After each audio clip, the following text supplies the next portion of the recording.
Solapur station की आखिरी train. Solapur का रेलवे स्टेशन दिन में भीड़ से भरा रहता है, लेकिन रात के बाद, खासकर 12 बजे के बाद, प्लेटफॉर्म नंबर 3 पर अजीब सन्नाटा छा जाता है। लोग कहते हैं कि वहां आखिरी ट्रेन आती है जो टाइम टेबल में नहीं होती। स्टेशन शुरुआत। आरिफ, जो कॉलेज स्टूडेंट था, एक रात अपने दोस्त की शादी से लेट होकर स्टेशन पहुंचा। घड़ी में 12:20 बजे थे। घोषणा हुई, प्लेटफॉर्म नंबर 3 पर आने वाली ट्रेन कुछ ही देर में पहुंचेगी। आरिफ चौंक गया। इतनी रात को कौन सी ट्रेन, उसने सोचा। प्लेटफॉर्म लगभग खाली था, सिर्फ एक बूढ़ा आदमी बेंच पर बैठा था। उसने धीरे से कहा, बेटा, उस ट्रेन में मत चढ़ना।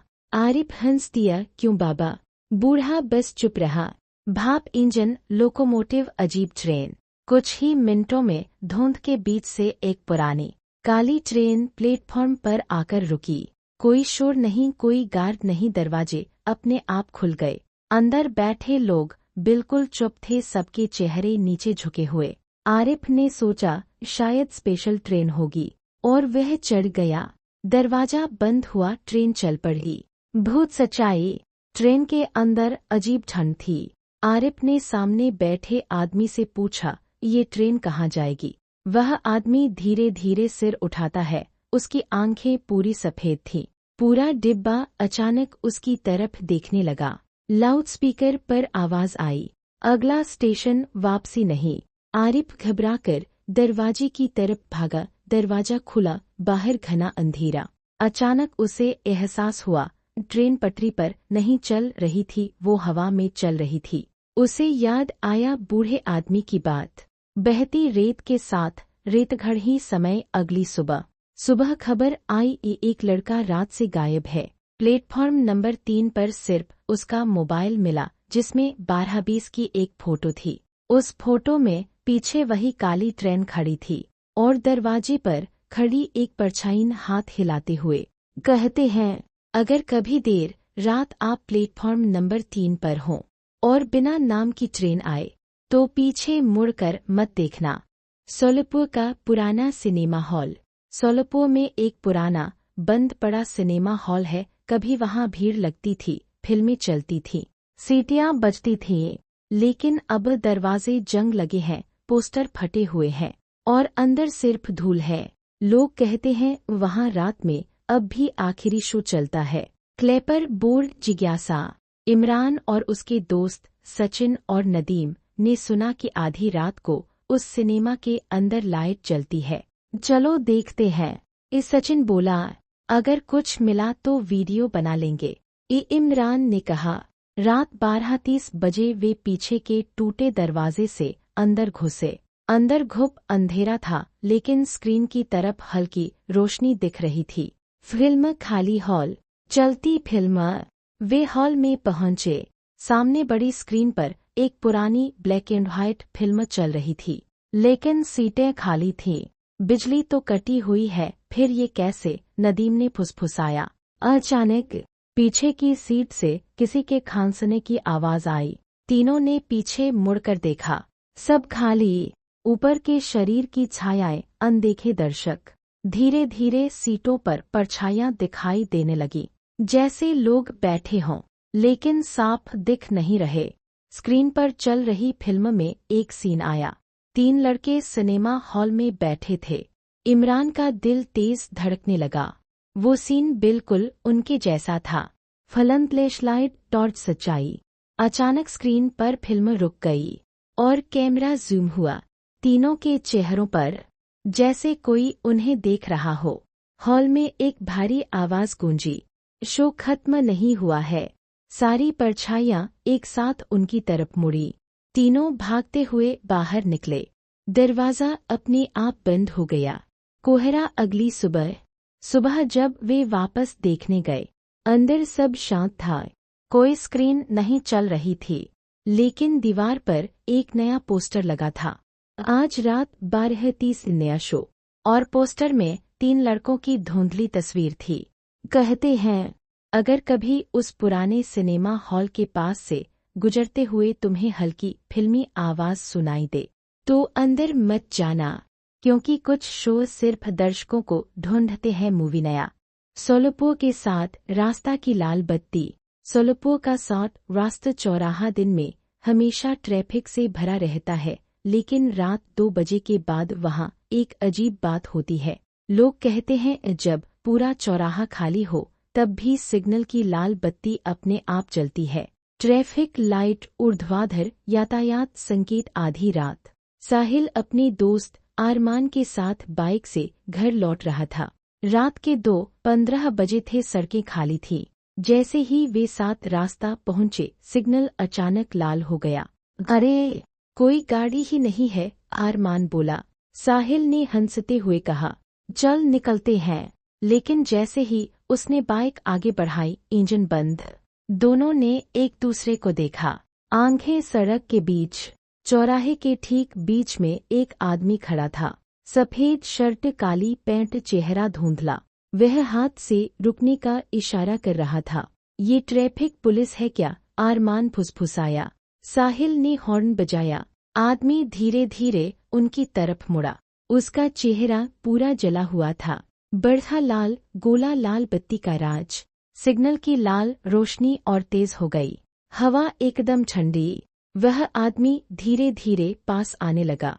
उसकी आवाज गूंजी, रुको नहीं तो फिर कभी नहीं रुक पाओगे। साहिल ने घबराकर बाइक स्टार्ट करने की कोशिश की। 3 बार, 4 बार, 5वीं बार में बाइक स्टार्ट हुई। जैसे ही वे तेजी से भागे, पीछे देखा, चौराहा बिल्कुल खाली था, सिग्नल बंद। समाचार पत्र सच्चाई। अगले दिन एक बुजुर्ग ने बताया, कुछ साल पहले उसी चौराहे पर एक भयानक एक्सीडेंट हुआ था। एक ट्रैफिक पुलिसकर्मी लोगों को बचाते हुए मारा गया। तब से जब भी कोई लाल बत्ती तोड़ने की कोशिश करता है, वो दिखाई देता है। कहते हैं, अगर कभी साथ रास्ता पर रात में लाल बत्ती अपने आप जले तो रुक जाना, क्योंकि कभी कभी वो सिग्नल आपकी जान बचाने के लिए होता है। ट्रैफिक को हरा। सोलुपो का हिप्परगा झील का साया। सोलुपो से थोड़ी दूर स्थित है शांत और सुनसान हिप्परगा लेक। दिन में यहाँ मछुआरे और घूमने वाले लोग आते हैं, लेकिन रात के बाद यहाँ कोई नहीं रुकता। कहते हैं, पानी के बीच एक चलती हुई परछाई दिखाई देती है। चापाकार चंद्र रात की रिकॉर्डिंग। तौसीफ और उसके 2 दोस्त जीत और समद ने तय किया कि वे रात में झील के पास ड्रोन से वीडियो शूट करेंगे। भाई, अगर कुछ दिख गया तो चैनल हिट, जीत बोला। रात के 1 बजे वे झील के किनारे पहुंचे। चारों तरफ घना अंधेरा, सिर्फ चांद की हल्की रोशनी पानी पर चमक रही थी। ड्रोन ऊपर गया, स्क्रीन पर शांत झील दिख रही थी। अचानक पानी के बीच गोल गोल लहरें बनने लगी। समुद्र की लहर पानी के ऊपर। समद ने कहा, वहाँ कोई है क्या? ड्रोन कैमरा जूम हुआ। उन्हें लगा जैसे कोई काली आकृति पानी के ऊपर खड़ी है। ये कैसे हो सकता है? तौसीफ की आवाज कांप रही थी। अचानक ड्रोन सिग्नल कमजोर होने लगा। स्क्रीन पर बस वही काली आकृति और फिर सिग्नल लॉस। पदचिह्न, पीछे से कदम। तीनों ने पीछे मुड़कर देखा। रेत पर गीले पैरों के निशान थे जो पानी से उनकी तरफ आ रहे थे, लेकिन सामने पानी बिल्कुल शांत था। हवा में एक धीमी आवाज गूंजी, मुझे वापस मत भेजो। जीत ने घबराकर कहा, कौन है? कोई जवाब नहीं। वीडियो कैमरा आखिरी फुटेज। सुबह जब ड्रोन किनारे पर टूटा हुआ मिला, उसमें मेमोरी कार्ड सही था। वीडियो में आखिरी कुछ सेकंड दिखे।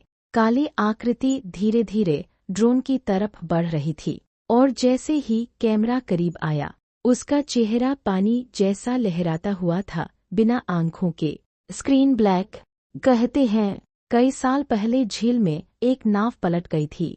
कुछ लोग कभी वापस नहीं मिले। और अब भी अगर आप आधी रात को झील के पास खड़े हों और पानी में गोल लहरें बनती दिखे, तो नाम लेकर किसी को मत पुकारना, क्योंकि हो सकता है कोई आपका नाम पहले से जानता हो। कोहरा। सोलुपो का होटल रूम 303। सोलुपो के एक पुराने होटल के बारे में लोग धीरे आवाज में बात करते हैं। होटल बाहर से सामान्य दिखता है, लेकिन तीसरी मंजिल का रूम 303 कई सालों से खाली है। कहते हैं कि जो भी वहां एक रात रुकता है वो अगली सुबह वही नहीं रहता। होटल भवन अनजाना ठहराव। अदनान काम से शहर आया था। रात देर हो गई तो उसने पास के होटल में कमरा ले लिया। रिसेप्शनिस्ट ने चाबी देते हुए एक पल के लिए झिझक दिखाई। सर 303 ठीक है। अदनान हंसा, बस सोना है, कोई दिक्कत नहीं है। चापाकार चंद्र। आधी रात 2:03 बजे उसकी नींद खुली। कमरे की लाइट अपने आप जल गई। उसने सोचा शायद बिजली की समस्या है। तभी बाथरूम से पानी टपकने की आवाज आई। डब डब डब। अदनान ने दरवाजा खोला। अंदर सब सूखा था। आईने में कोई और। वह हाथ धोने लगा। आईने में उसने खुद को देखा, लेकिन कुछ अजीब था। आईने में उसका प्रतिबिंब मुस्कुरा रहा था, जबकि वह खुद गंभीर खड़ा था। अचानक आईने वाला वो धीरे से बोला, तुम मेरी जगह आ गए हो। लाइट बंद है। कमरा पूरी तरह अंधेरे में डूब गया। दरवाजा बंद। दरवाजा। अदनान ने दरवाजा खोलने की कोशिश की। दरवाजा बाहर से लॉक था। पीछे से वही आवाज फिर आई। 303 कभी खाली नहीं रहता। उसे लगा जैसे कोई उसके पीछे खड़ा है। सूर्योदय। सुबह का सूरज। अगली सुबह रिसेप्शनिस्ट ने दरवाजा खटखटाया। कोई जवाब नहीं। दरवाजा खोला गया। कमरा खाली था, लेकिन आईने पर उंगली से लिखा था, अब ये कमरा तुम्हारा है। कहते हैं रूम 303 में कई साल पहले एक मेहमान गायब हो गया था, और तब से हर कुछ साल में कोई बदल जाता है। अगर कभी तुम्हें किसी होटल में 303 नंबर का कमरा मिले तो एक बार रिसेप्शन पर पूछ लेना, क्या वो सच में खाली है। कोहरा। सोलापुर का भुईकोट किला। सोलापुर में स्थित पुराना भुईकोट फोर्ट दिन में इतिहास की निशानी लगता है, पर कहते हैं सूरज ढलने के बाद किले की दीवारें सिर्फ पत्थर नहीं रहती। शाम का शहर। शाम की चुनौती। आदिल और उसके दोस्त रिजवान और मनीष ने शर्त लगाई कि वे रात 12 बजे किले के अंदर जाकर लाइव वीडियो बनाएंगे। भाई, लोग कहते हैं यहाँ किसी सैनिक की आत्मा घूमती है। मनीष बोला। आदिल हंसा। हम देखेंगे कौन घूमता है। रात को वे चुपके से अंदर घुस गए। किले के अंदर अजीब सी ठंड थी, जबकि बाहर गर्मी थी। यूरोपीय किला। दीवारों की फुसफुसाहट। जैसे ही वे मुख्य दरवाजे के पास पहुंचे, उन्हें लगा जैसे कोई धीमी आवाज में मराठी में कुछ बोल रहा है। तुम लोगों ने सुना? रिजवान ने पूछा। अचानक उनके मोबाइल नेटवर्क गायब। टॉर्च की रोशनी दीवार पर पड़ी और उन्हें तलवार पकड़े एक साया दिखा। क्रॉस सिपाही। साया धीरे धीरे साफ हुआ। पुराने जमाने का एक सैनिक। फटी वर्दी, हाथ में तलवार। उसकी आवाज भारी थी। किले की रक्षा अधूरी है। मनीष पीछे हटते हुए बोला, चलो यहाँ से। लेकिन दरवाजा बंद हो चुका था। बहती रेत के साथ रेतगढ़ ही समय समय का जाल। अचानक तीनों को लगा जैसे आसपास सब बदल गया हो। दीवारें नई दिखने लगी, मशालें जल रही थी, और वे खुद पुराने कपड़ों में खड़े थे। सैनिक ने कहा, जब तक पहरा पूरा नहीं होगा कोई बाहर नहीं जाएगा। आदिल ने आंखें बंद की और जोर से चिल्लाया, सूर्योदय। सुबह का सूरज। अगली सुबह गार्ड ने तीनों को किले के अंदर बेहोश पाया। उनके हाथों में मिट्टी लगी थी, जैसे रात भर पहरा दे रहे हों। जब उन्होंने वीडियो देखा, आखिरी फ्रेम में सिर्फ खाली दीवार थी, लेकिन ऑडियो में साफ आवाज, अगली रात फिर मिलेंगे। कहते हैं अगर कभी भुईकोट किले में देर रात जाओ और तुम्हें तलवार की हल्की सी खनक सुनाई दे, तो समझ जाना कोई अब भी पहरा दे रहा है। कोहरा क्रॉस। सोलापुर का श्मशान घाट। सोलापुर के किनारे एक पुराना श्मशान घाट है। दिन में वहाँ शांति रहती है, लोग अंतिम संस्कार करके चले जाते हैं, लेकिन कहते हैं रात 2 बजे के बाद वहाँ अधूरी विदाई की आवाजें सुनाई देती हैं।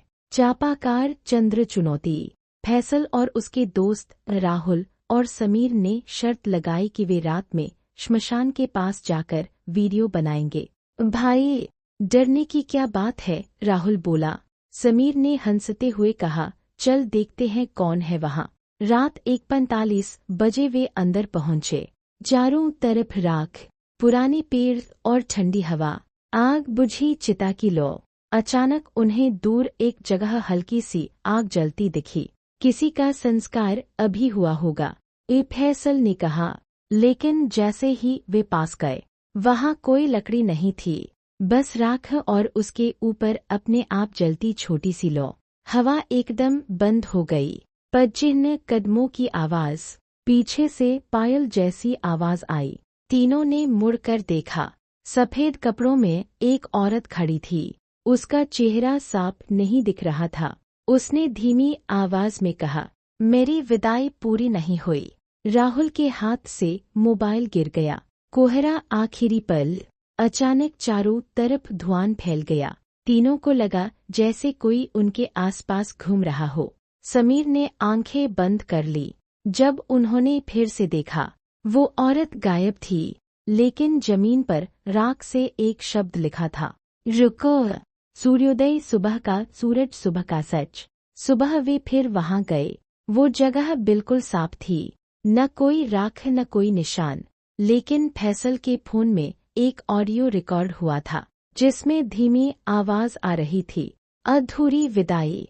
कहते हैं, कभी कभी कुछ आत्माएं सिर्फ इसलिए भटकती हैं क्योंकि उन्हें अलविदा कहने का मौका नहीं मिला। अगर कभी देर रात श्मशान के पास जाओ और बिना हवा के भी राख उड़ती दिखे, तो समझ जाना कोई अभी भी इंतजार कर रहा है नया चांद।